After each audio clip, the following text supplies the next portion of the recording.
Hola chicos, continuamos con la unidad de metabolismo óseo. Vamos a revisar un par de videos de esta unidad y posteriormente tendremos sesiones para aclaración de dudas.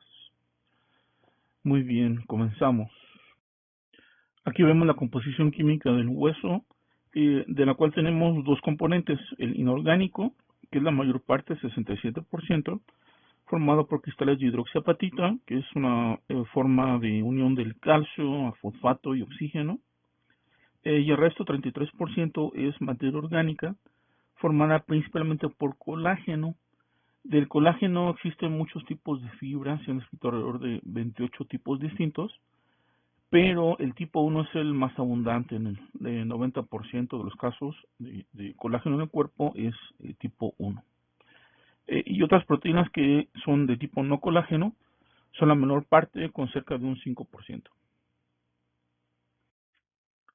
En cuanto a la anatomía del hueso largo, tenemos tres regiones definidas que lo conforman. En el centro tenemos la diáfisis, esta parte de aquí. Más distalmente tenemos las metáfisis. Y finalmente en los extremos tenemos las epífisis. Y sucede que el grado de osificación o calcificación de las epífisis y metáfisis se utiliza para hacer el cálculo de la edad ósea. Interesantemente, en muchos casos la edad ósea es un mejor indicador de la maduración biológica del organismo comparado, por ejemplo, con la edad cronológica. A veces la edad cronológica no habla fidedignamente acerca de la maduración biológica, y en esos casos se utiliza la edad ósea. La edad ósea también se utiliza en el análisis de esqueletos para determinar la edad de la persona fallecida. Y también es importante hacer este cálculo de la edad ósea para determinar alteraciones en el crecimiento en niños, por ejemplo, para utilizar reemplazo con hormona de crecimiento. Bien, sucede que la maduración esquelética se encuentra regulada en forma estrecha por el sistema endocrino, específicamente la hormona de crecimiento, hormonas tiroideas, hormonas suprarrenales y finalmente hormonas gonadales. Esta interacción entre estos distintos ejes es lo que determina la fase de crecimiento y maduración del hueso.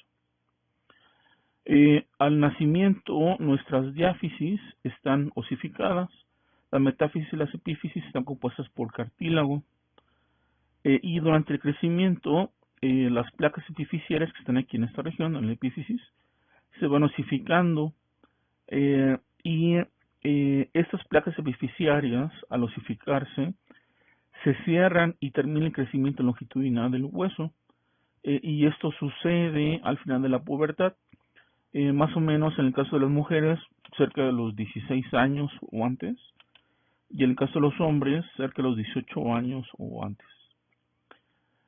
Eh, Hay por supuesto alteraciones que aceleran o retrasan la osificación de las epífisis, y de esta forma alteran la estatura final en el adulto. Hay también otros factores que pueden intervenir. Por ejemplo, un mito muy común es que la halterofilia, el levantamiento de pesas en la infancia o antes de la pubertad, genera talla baja en el adulto. Esto se creía hace tiempo, ahora ya se sabe que no es así. Eh, y de hecho, una mayor masa muscular se asocia con mayores niveles de testosterona en el hombre, y esto hace que aumente el crecimiento del hueso, los niveles de testosterona. Por esa razón, en la pubertad, cuando aumentan el pico de las hormonas gonadales, se produce el estirón asociado ahí a la pubertad. ¿Podría la halterofilia, por ejemplo, generar problemas cuando hay fracturas o alteraciones así muy pesadas en el crecimiento del hueso?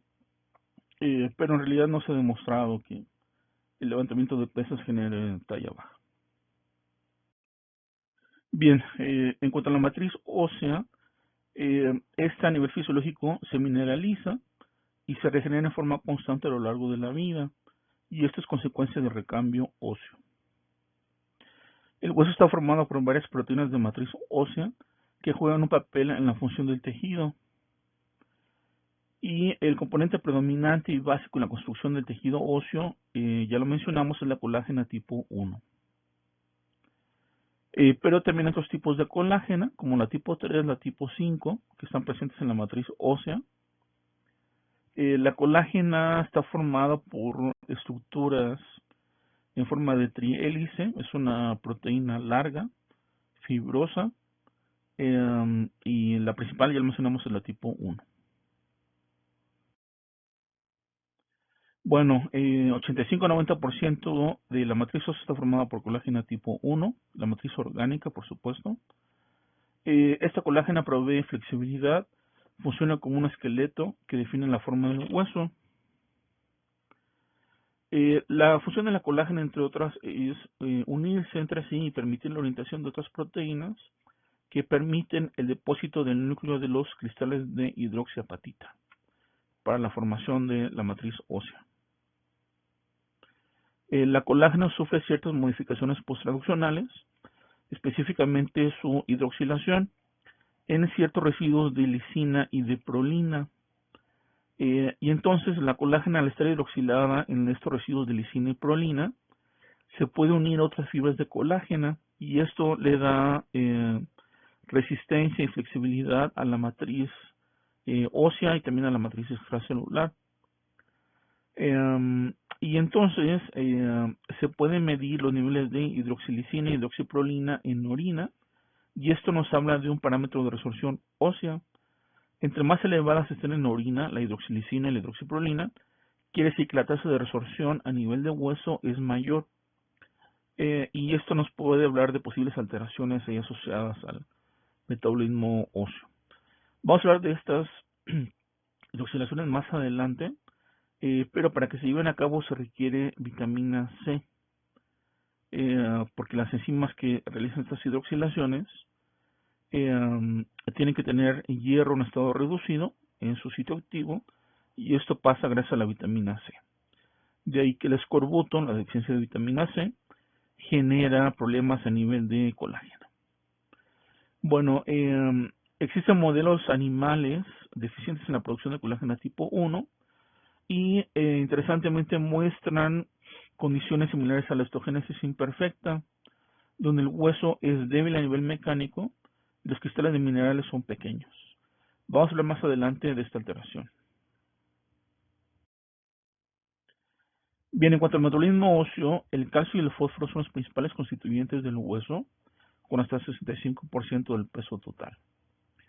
El hueso contiene casi todo el calcio, 90%, y fósforo, al igual que más del 50% del magnesio que existe en el cuerpo.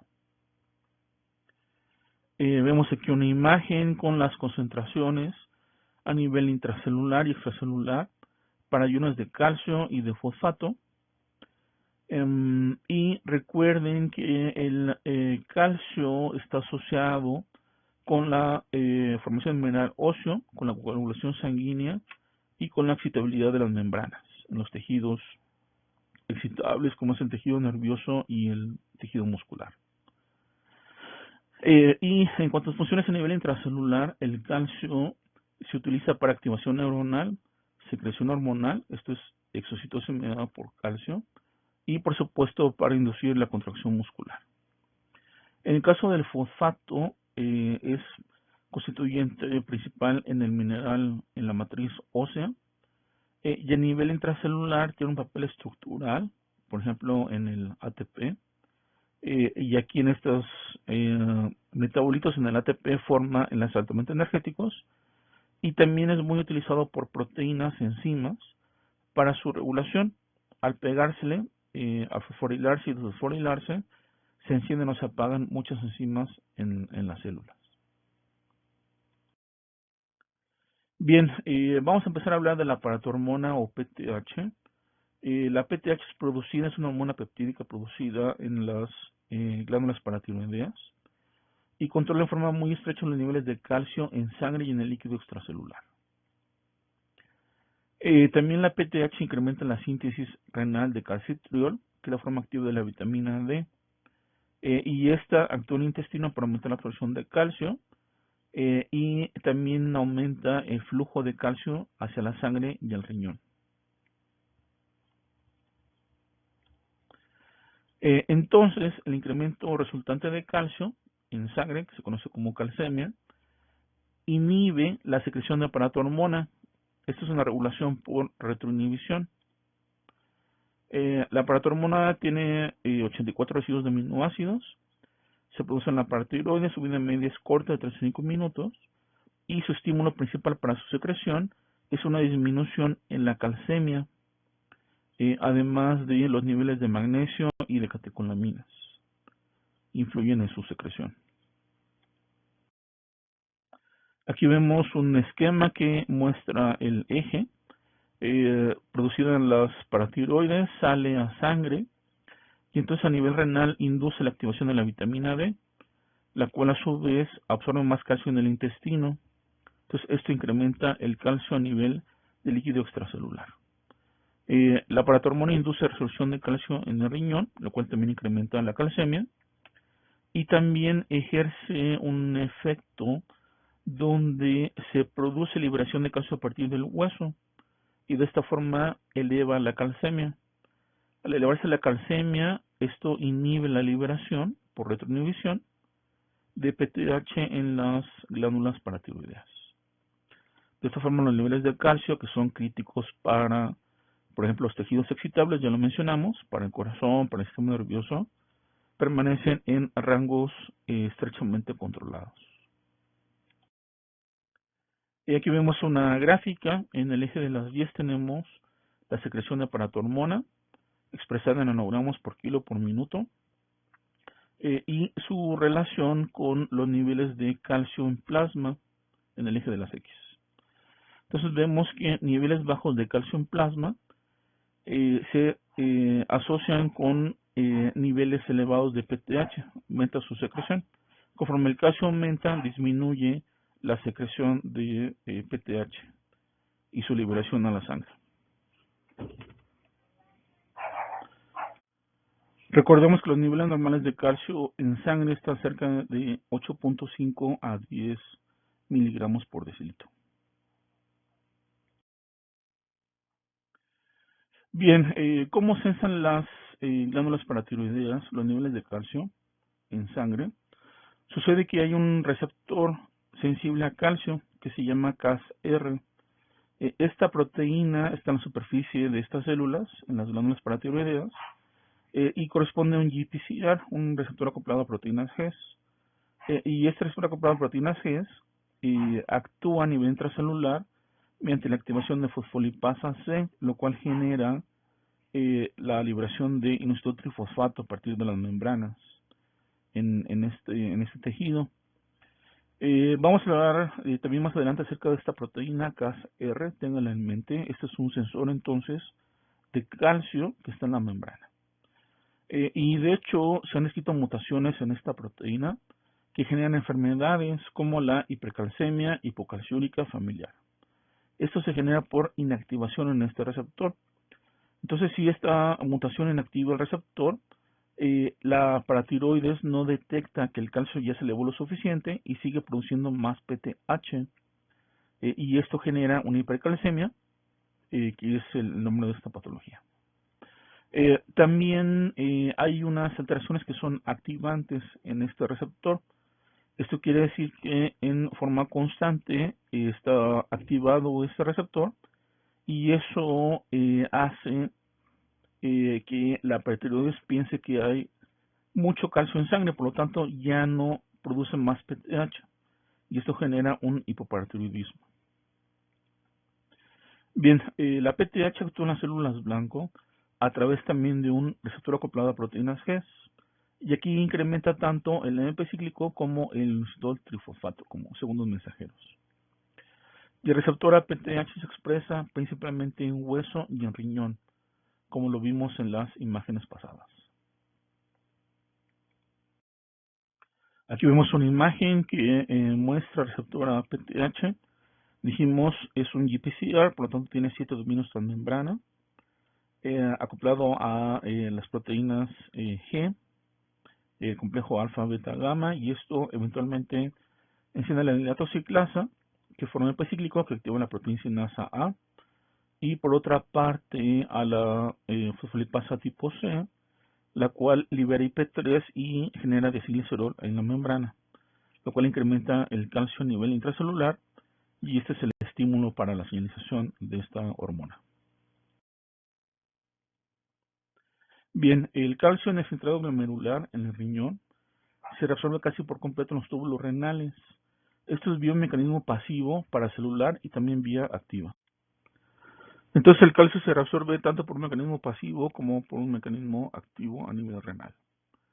Sucede también que el sensor a calcio, o CASR, se expresa en los túbulos renales, sobre todo en el enlace de Henle. De esta forma, un incremento en la calcemia inhibe la absorción renal de calcio, y este es un mecanismo independiente de los niveles de paratormona, directamente ahí en los túbulos renales. El sitio principal del efecto de la paratormona a nivel renal es la nefrona distal, y aquí la hormona favorece el transporte transcelular de calcio mediante un mecanismo activo a través de este tipo de canales TRPV5 y 6 a nivel apical. Entonces la paratormona induce la expresión de estos canales en la membrana apical de de la nefrona distal. Entonces eso hace que se absorba activamente el calcio otra vez de la orina hacia la sangre. Y también la paratormona inhibe la absorción de fosfato a nivel renal. Por lo tanto, si el fosfato aumenta en sangre, la paratormona facilita su excreción a nivel de orina, y eso permite regular los niveles elevados de fosfato en sangre, aparte de modificar los niveles de calcio. La paratormona, también dijimos, estimula la síntesis de calcitriol, que es la forma activa de la vitamina D, ya que induce la transcripción de una enzima, que es la que hidroxila en el carbono 1 a la vitamina D, que se llama 1-alfa hidroxilasa. Esta enzima entonces genera ya la vitamina D activa. Recuerden que la vitamina D se hidroxila tanto en hígado como en riñón, y ya la vitamina D entonces induce mayor absorción de calcio a nivel intestinal. En el hueso la paratormona tiene efectos complejos, porque su efecto en realidad varía dependiendo del tipo celular en hueso en el que actúe, y tiene efectos tanto directos como indirectos. Entonces, a nivel óseo no es tan claro su efecto, pero se acepta que clásicamente la paratormona induce liberación de calcio del hueso hacia la sangre. Esto se le estimula una resorción ósea y entonces aumenta la calcemia. Entonces, a nivel óseo, la PTH induce resorción y esto aumenta la calcemia. Pero también la PTH induce formación ósea aparte de resorción. Y entonces el efecto entre resorción o formación ósea depende en realidad de la dosis de paratormona, incluso de la vía de administración, si es oral o intravenoso, intramuscular. Se ha visto diferencias en cuanto al efecto. Por eso les decía que el efecto en realidad es complejo a nivel óseo, pero la idea general es esta, que induce resorción ósea y entonces libera calcio del hueso hacia la sangre. Cuando la PTH se administra en forma continua, predomina el efecto de resorción, y esto obviamente disminuye la masa ósea cortical, la corteza del hueso. Y esto entonces incrementa la calcemia, pero baja la masa ósea. Esto es cuando se administra en forma continua. Pero cuando se administran dosis bajas en inyecciones subcutáneas, en diarias, genera un incremento en la masa ósea, sobre todo en la masa trabecular, y tiene mínimos efectos en la calcemia. Entonces, por eso mencionamos que el efecto depende de la vía de administración, de si es una dosis continua o es una inyección diaria, tiene efectos distintos a nivel óseo. La paratormona incrementa la liberación de calcio a partir del hueso. Dijimos que este es el efecto generalmente aceptado, mediante la estimulación indirecta de los osteoclastos. De hecho, estimula a los precursores de los osteoclastos. y esto incrementa la producción de citocinas como RANKL, que es el ligando de RANK, y este se produce por los osteoblastos. Y citocina RANKL es la que estimula a los osteoblastos, a sus precursores, para que se lleve a cabo la resorción ósea.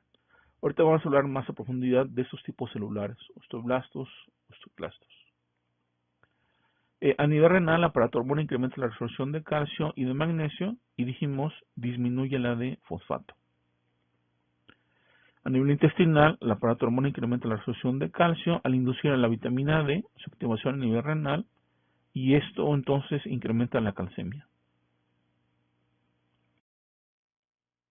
Otra hormona importante para la regulación del calcio, aparte de la PTH, es la calcitonina.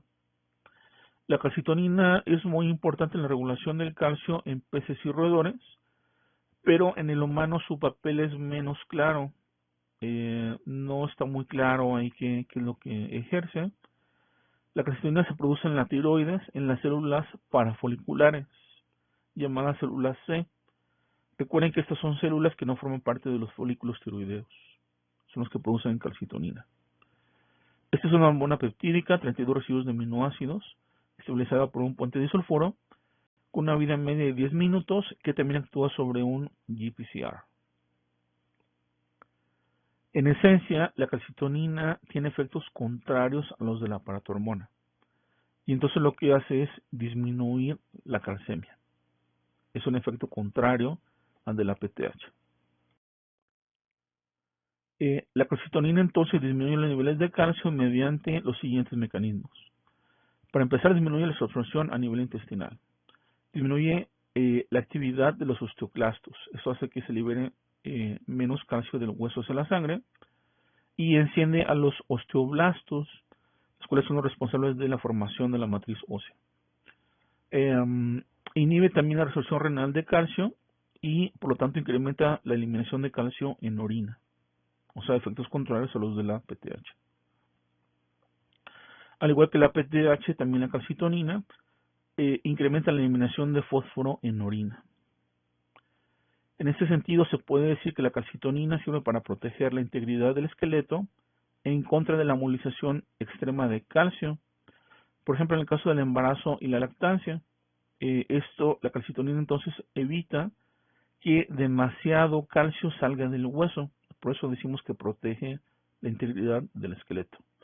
Y también puede proteger en contra de la hipercalcemia postprandial.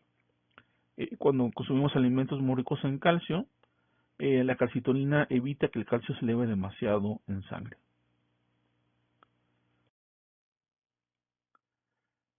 Las células que producen calcitonina, las células parafoliculares, también expresan el sensor de calcio o CasR, y entonces esto les permite a este tipo de células sensar los niveles de calcemia. Los secretagogos o análogos que inducen la secreción de calcitonina incluyen a los glucocorticoides, glucagón y beta-adrenérgicos. La vitamina D, por otra parte, inhibe la liberación de calcitonina. Por lo tanto, aumenta la calcemia. Y el receptor de calcitonina se expresa en riñón, cerebro y osteoclastos. No está muy claro el papel del receptor de calcitonina en cerebro, pero en humanos con producción crónica elevada o disminuida de calcitonina, no se ha podido establecer un efecto claro sobre el hueso, sobre la densidad ósea. Por eso decía que no es muy claro sus efectos. Pero la calcitonina sí se emplea como marcador tumoral. Ciertos tipos de cáncer de tiroides, pulmón y páncreas producen calcitonina en exceso. Entonces, una forma de saber si la tumoración está disminuyendo o avanzando es midiendo este marcador en sangre. Bien, la vitamina D, como ustedes saben, tiene como precursor al 7-hidrocolesterol, el cual genera vitamina D cuando es expuesto a luz ultravioleta tipo B en la piel. Se rompe ahí el enlace entre el carbono 9-10 del anillo B del colesterol y anillo B roto del colesterol, de este precursor del 7-hidrocolesterol, tiene que hidroxilarse en hígado y en riñón. La vitamina D regula el metabolismo del calcio en riñón, hueso e intestino, donde dijimos incrementa su absorción. Su deficiencia de vitamina D se origina por ingesta baja por una baja exposición a la luz solar. Y su deficiencia produce raquitismo o produce también osteomalacia. Esto se genera en la infancia y esto se genera ya en la etapa adulta. El exceso de vitamina D o hipervitaminosis, que se genera por exceso en el consumo de suplementos o aceites de pescado, produce niveles elevados de calcio y de fósforo. Está presente en aceites de pescado, leche fortificada y sus derivados. Recuerden que la leche por ley tiene que fortificarse debido a que la pasteurización y la remoción de las grasas en exceso depleta los niveles de vitamina D, porque es una vitamina liposoluble. Por eso tiene que fortificarse por ley. El calcio, dijimos, forma la hidroxiapatita, que es el principal componente mineral de los huesos y elemento esencial en muchos procesos como contracción muscular, coagulación, transmisión sináptica, y por esta razón la calcemia debe ser finamente regulada. Aquí vemos una imagen donde se muestra la residuo ultravioleta que llega a la superficie terrestre. En su mayoría es de tipo A, que tiene una longitud de onda cercana a los 300-400 nanómetros. Esta longitud de onda no es tan baja, por lo tanto no es ionizante, no genera muchos daños. Pero la tipo B tiene más, es una energía más ionizante, su longitud de onda es menor, está cerca de los 300 nanómetros, y la tipo C es aún más ionizante, su longitud de onda está cerca de los 200 nanómetros. Y de hecho, la tipo C, por ejemplo, se usa en lámparas ultravioletas como germicida. En los quirófanos, por ejemplo, en las noches se encienden estas lámparas para esterilizar ahí el ambiente del quirófano. Y esta es muy altamente ionizante y la que genera muchos problemas en la piel. La mayor parte de la radiación ultravioleta tipo B se detiene por la capa de ozono, que está localizada a unos 20 kilómetros de altura entre la troposfera y la estratosfera. La A no se detiene por la capa de ozono, llega en su mayoría a la superficie. La B ya una parte menor y la C sí se detiene en su totalidad por la capa de ozono y prácticamente no llega radiación ultravioleta tipo C a la superficie terrestre. Recuerden que la tipo B es la responsable del rompimiento de la cadena B del precursor, lo cual lo vemos aquí. Este es el 7-hidrocolesterol, este es el anillo de ciclopentano perhidrofenantreno, el anillo A, B, C y D. Este anillo, específicamente el enlace entre el carbono 9 y 10, es que se rompe con luz ultravioleta tipo B en la piel y se forma colecalciferol. Esta todavía no es la vitamina D activa porque tiene que hidroxilarse en este carbono y en este otro. Y eso pasa en hígado y en riñón y ya tenemos entonces al 1,25 dihidroxicolecalciferol, que es la vitamina D activa, conocida como el 1,25 dihidroxi D3. Aquí vemos una imagen de un niño con raquitismo. Esto es producido por deficiencia de vitamina D en la infancia por una baja exposición a la luz solar. Este creo que es un niño en Suecia. Vemos que puede haber deformidad ósea. Algo patognomónico es el rosario raquítico. Patognomónico quiere decir que su presencia confirma el diagnóstico. Entonces, el rosario raquítico consiste en osificaciones incompletas en la superficie de la clavícula del esternón, que a la hora de palparlas se siente como bolitas abajo de la piel. Por eso se habla de un rosario ahí metido abajo de la piel. Y esto es patognomónico de raquitismo. Aquí vemos la imagen del mismo niño, más de un año después del tratamiento de vitamina D, aquí muy feliz tomando el sol, y ya sin raquitismo. La vitamina D también es una especie de hormona y promueve la diferenciación celular y también inhibe la proliferación.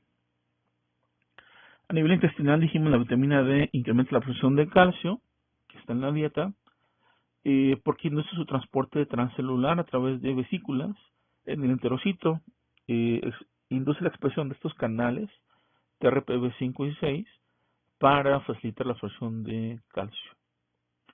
La vitamina D también disminuye la liberación de paratormona a nivel de la paratiroides y de hecho es utilizada como parte de la terapia para el hiperparatiroidismo, para inhibir la liberación de PTH.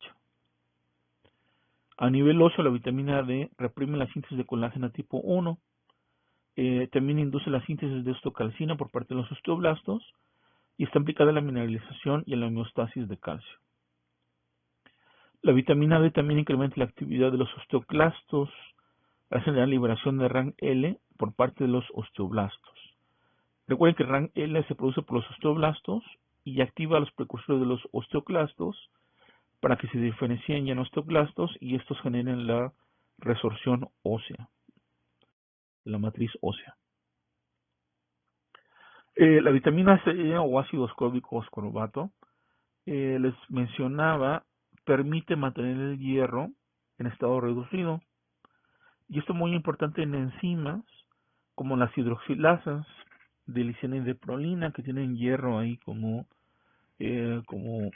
cofactor en el sitio catalítico.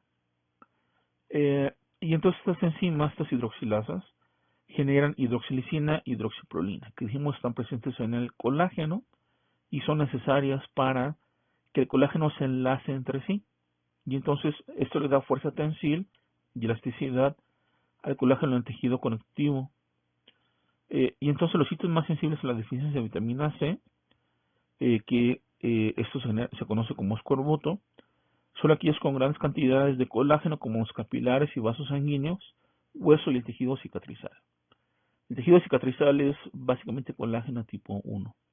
Si hay deficiencia de vitamina C, no hay colágeno tipo 1 activo y las heridas no cicatrizan. Los vasos sanguíneos son frágiles y esta es la receta perfecta para infecciones asociadas al escorbuto.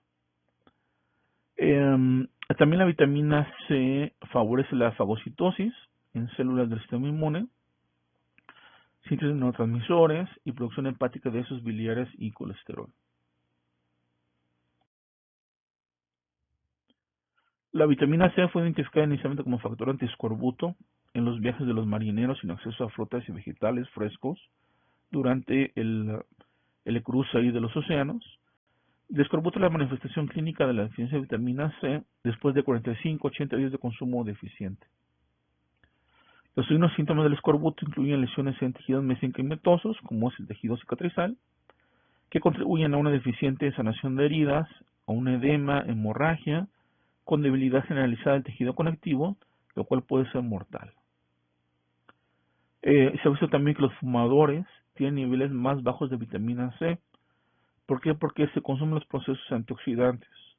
La vitamina C, recuerden, es la responsable de reactivar a la vitamina E en las membranas, la reduce. Aquí está lo que les decía, y esto extiende la actividad de la vitamina E porque reduce el tocoferol que está oxidado y entonces de nuevo ya la vitamina E puede actuar como antioxidante. Y se sabe que el consumo de más de 100 miligramos diarios de vitamina C puede reducir la severidad y duración de los resfriados, de resfriado común, cuando se consume al inicio de los síntomas.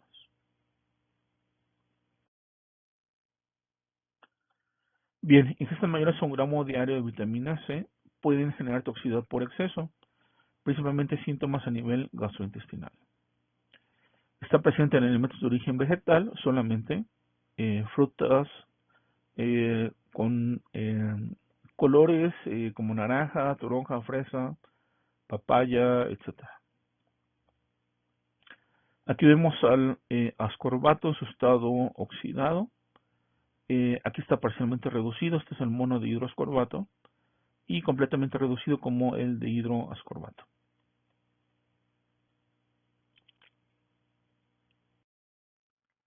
Bien, a continuación les pido que Consulten estos videos, por favor, están en YouTube. El link lo pueden copiar directamente de la presentación en PDF que está en el portal. Por favor, consulten cada uno de ellos en este orden que está aquí. Y aquí va a quedar más claro acerca de la relación funcional de los tipos celulares en el hueso, la formación de matriz ósea, su resorción y cómo interactúan entre sí todos estos tipos celulares. Son videos cortitos, no les tomará mucho tiempo. Es necesario que los consulten en este orden que está aquí en la imagen.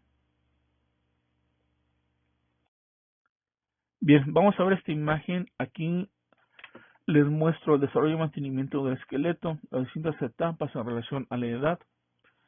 La primera etapa de desarrollo se genera de los 0 a los 20 años. Aquí la formación ósea es mayor que la resorción ósea. Están desacoplados estos procesos entre sí. Predomina la formación y en menor grado la resorción. La fase de mantenimiento se da de los 20 a los 50 años en nosotros. Y aquí hablamos de remodelaje, porque la formación está acoplada con la resorción ósea.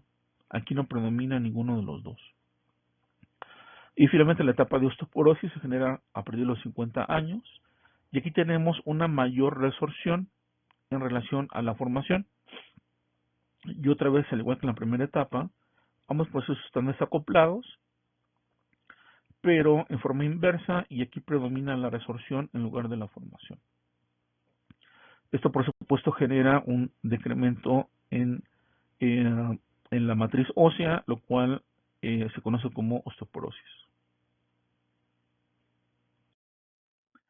Aquí vemos una imagen que muestra en el lado izquierdo parte del hueso mandibular y vemos las dos regiones básicas del hueso, donde tenemos el hueso compacto o cortical y el hueso trabecular, que tiene aquí estas cavidades, que es donde se asientan las células ahí que producen las células sanguíneas y todo el resto de células asociadas a la fase trabecular. En la derecha vemos un hueso con osteoporosis. Vemos que predomina la zona trabecular. La zona cortical o compacta está disminuida. Este es un fémur, la cabeza de un fémur. Y vemos cómo está alterada aquí la arquitectura ósea. Esto es efecto de la osteoporosis. Bien, entonces los tipos de hueso, como ya vimos, son el compacto. Esta es una capa densa externa que cubre los huesos planos. Y el trabecular espongiforme. Este está presente, ya vimos, en el centro, dentro de la cavidad medular central. Que está conformada por una red de barras delicadas y una capa de hueso trabecular, la cual se ramifica e intersecta para formar una estructura parecida a una red esponjosa. Y distinguimos también dos capas, el periósteo y el endostio.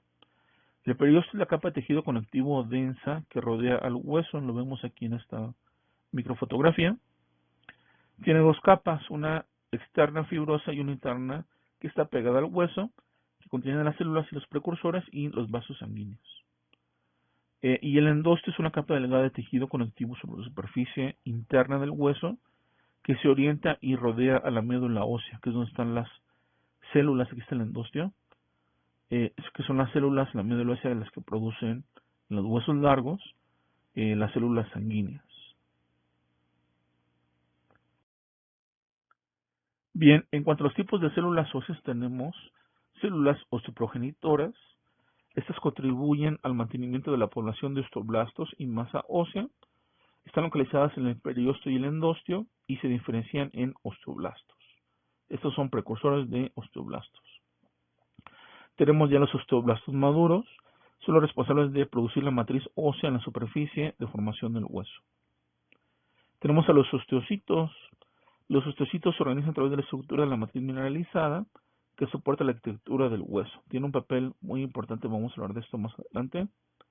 Y tenemos también a los osteoclastos, que son células grandes multinucleadas, derivadas de la fusión de monocitos macrófagos, que son los precursores, que reabsorben la matriz ósea. Bueno, los osteoblastos tienen las siguientes funciones. Para empezar, generar el osteoide. El osteoide es una mezcla compleja de proteínas que forman la matriz ósea.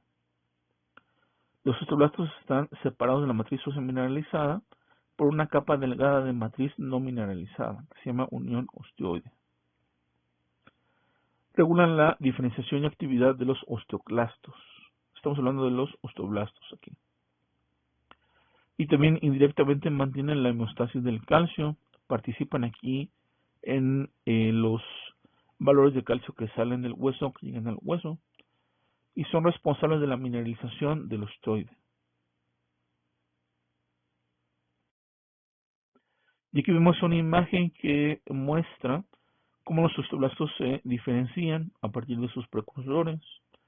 Tenemos aquí células madre mesenquimales, las cuales pueden generar también adipocitos o células musculares, pero cuando están expuestas a ciertos factores de transcripción como RUNX2, generan preosteoblastos, los cuales tienen ya la expresión de RANKL, que es el ligando de RANK, y también producen esta otra proteína que se llama osteoprotegerina, también conocida como OPG.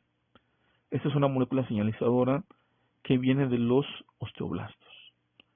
Y ya tenemos al osteoblasto maduro después de ser expuesto a estos factores de transcripción, donde ya tenemos la formación del osteocito o de las células que generan ya directamente la matriz ósea. Aquí hay otra imagen de la origen de los osteoblastos.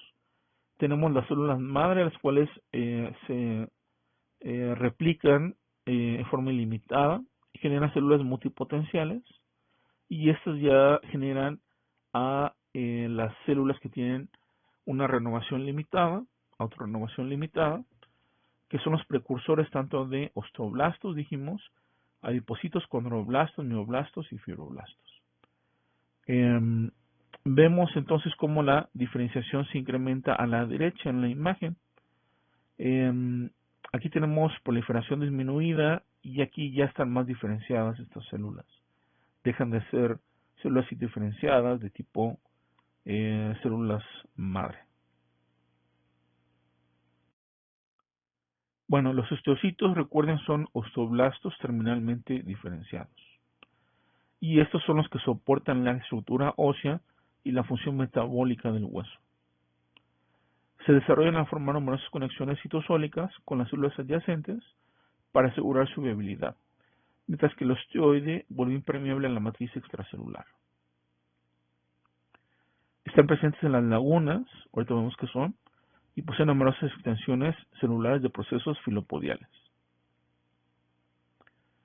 Expresan muchos factores como OCN, galectina 3, CD44, que son receptores de adhesión celular para hialuronato, que este es un glucosaminoglucano, y para otras proteínas de la matriz ósea involucradas en las extensiones celulares. Están en forma adyacente y recubren a los osteoblastos y son necesarios para la transmisión de señales mecanosensoriales que van desde la actividad biológica hasta la transducción del estrés mecánico. Por ejemplo, transducen señales de estiramiento y doblamiento de estrés mecánico. Aquí vemos una imagen de los osteoclastos. Este es el mineral óseo. Y aquí está un osteoclasto. Y esto que está aquí abajo del osteoclasto es la zona de resorción. Entonces los osteoclastos liberan enzimas que degradan el mineral óseo que está aquí y forman esta zona de resorción. Y eso permite liberar el calcio a partir de la matriz ósea, el cual eventualmente llega a la sangre. Los osteoclastos, dijimos, son células multinucleadas que se originan de precursores hematopoyéticos y son caracterizadas por poseer TRAP.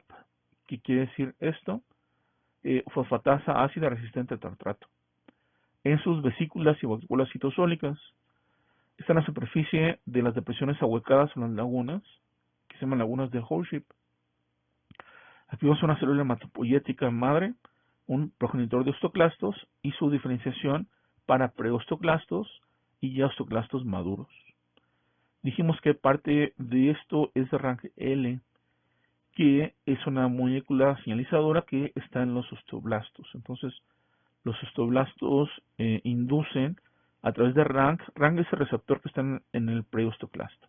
Y RANKL es el ligando de RANK, o sea, el receptor que está aquí. Y este, dijimos, forma parte de los osteoblastos, que así es como los osteoblastos inducen la activación de los osteoclastos. Aquí están las traps en el interior de los osteoclastos, y aquí está la bahía de resorción, en estas partes ahí que son las responsables de la resorción ósea. Muy bien, vamos a dejar hasta aquí este primer video.